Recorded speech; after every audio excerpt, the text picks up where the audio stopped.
नमस्कार, आप देख रहे हैं गुलिस्तान न्यूज़ और मैं हूं आपके साथ अमनदीप सक्सेना। तो बुलेटिन का आगाज़ करते हैं देश और दुनिया की 24 बड़ी खबरों के साथ। बीजेपी अध्यक्ष जेपी नड्डा के आवास पर बंगाल बीजेपी कोर कमेटी की बैठक चल रही है। इस बैठक में बंगाल चुनाव के पहले और दूसरे फेज़ के उम्मीदवारों पर मोहर लग सकती है। बैठक में गृह मंत्री अमित शाह भी मौजूद हैं। उनके अलावा कैलाश विजयवर्गीय, दिलीप घोष, शुभेंदु अधिकारी भी बैठक में शामिल हैं। दिल्ली में बीजेपी की केंद्रीय चुनाव समिति की बैठक होने जा रही है। इस बैठक में उम्मीदवारों की पहली सूची पर मंथन होगा। इस बैठक में प्रधानमंत्री नरेंद्र मोदी भी शामिल होंगे। केंद्रीय चुनाव समिति की बैठक में बंगाल और असम के पहले चरण के उम्मीदवारों की घोषणा हो सकती है।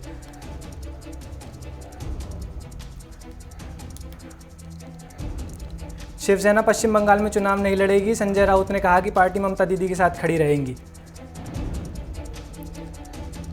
पश्चिम बंगाल की मुख्यमंत्री ममता बनर्जी 11 मार्च को महाशिवरात्रि के मौके पर नंदीग्राम से नामांकन करेंगी। पश्चिम बंगाल बीजेपी के प्रमुख दिलीप घोष ने कहा कि बीजेपी 19 में आधा और 21 में साफ के मंत्र पर चल रही है। इस चुनाव में हमारी पार्टी 200 से ज़्यादा सीटें जीतेगी। सुप्रीम कोर्ट ने ऑनलाइन प्लेटफॉर्म पर दिखाए जा रहे फिल्मों और वेब सीरीज़ को लेकर कहा कि कुछ OTT प्लेटफॉर्म पर अश्लील कंटेंट प्रसारित किया जा रहा है। सुप्रीम कोर्ट ने कहा कि OTT प्लेटफॉर्म पर रिलीज होने वाली फिल्मों की पहली स्क्रीनिंग की जानी चाहिए।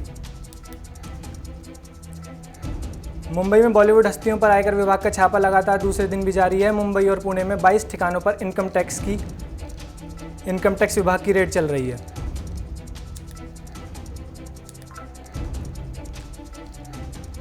निर्देशक निर्माता अनुराग कश्यप, अभिनेत्री तापसी पन्नू, निर्देशक विकास बहल और मधु मंटेना के घर पर दफ्तर समेत पिछले 24 घंटे से रेड चल रही है। तापसी और अनुराग के यहाँ IT रेड पर राहुल गांधी ने ट्वीट कर केंद्र सरकार पर निशाना साधा है। राहुल ने ट्वीट कहा कि IT CBI की उंगलियों पर नचाती है केंद्र सरकार।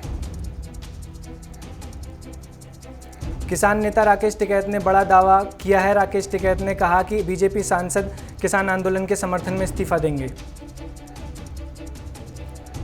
मेट्रोमैन के नाम से मशहूर ई श्रीधरन बीजेपी की ओर से केरल में मुख्यमंत्री पद के उम्मीदवार होंगे। ताजमहल में बम होने की फर्जी सूचना देने वाले आरोपी युवक को पुलिस ने फिरोजाबाद से गिरफ्तार कर लिया है। आरोपी युवक आर्मी में नौकरी न लगने से परेशान था। युवक ने ताजमहल में बम होने की सूचना दी थी, साथ ही कहा था यह जल्दी फट जाएगा। ताजमहल में बम होने की सूचना के बाद ताजमहल के सभी तीनों गेटों को बंद कर दिया गया और पर्यटकों को बाहर निकाल दिया गया था। अयोध्या में भव्य राम मंदिर का निर्माण जारी है। अब राम मंदिर परिसर 70 एकड़ नहीं बल्कि 107 एकड़ के क्षेत्र में बनाया जाएगा। राम जन्मभूमि ट्रस्ट ने मंदिर के आसपास 7,285 वर्ग फीट जमीन खरीदी है, जिसके बाद अब राम मंदिर परिसर का निर्माण 107 एकड़ में किया जाएगा। झारखंड के पश्चिम सिंहभूम में ID ब्लास्ट हो गया है। इसमें 3 पुलिसकर्मी शहीद जबकि 2 जवान गंभीर रूप से घायल हो गए हैं। Chief of defence staff general Vipin Rawat ने कहा कि भारतीय सेना दुनिया की किसी भी सेना के मुकाबले बड़ी चुनौतियों का सामना कर रही है। CDS विपिन रावत ने कहा कि चीन और पाकिस्तान से आने वाले खतरों के लिए हमेशा तैयार रहने की जरूरत है। CM अरविंद केजरीवाल ने कोरोना वैक्सीन लगवा ली है और अरविंद केजरीवाल को दिल्ली के लोकनायक जयप्रकाश अस्पताल में वैक्सीन की पहली डोज दी गई। देश भर में कोरोना वैक्सीनेशन के बीच अब नेजल वैक्सीन का ट्रायल भी होने जा रहा है। भारत बायोटेक की नेजल वैक्सीन का ट्रायल अगले हफ्ते से शुरू हो सकता है। तो फिलहाल के लिए इस बुलेटिन में इतना ही। बाकी देश और दुनिया की बाकी खबरों के लिए बने रहिए हमारे साथ।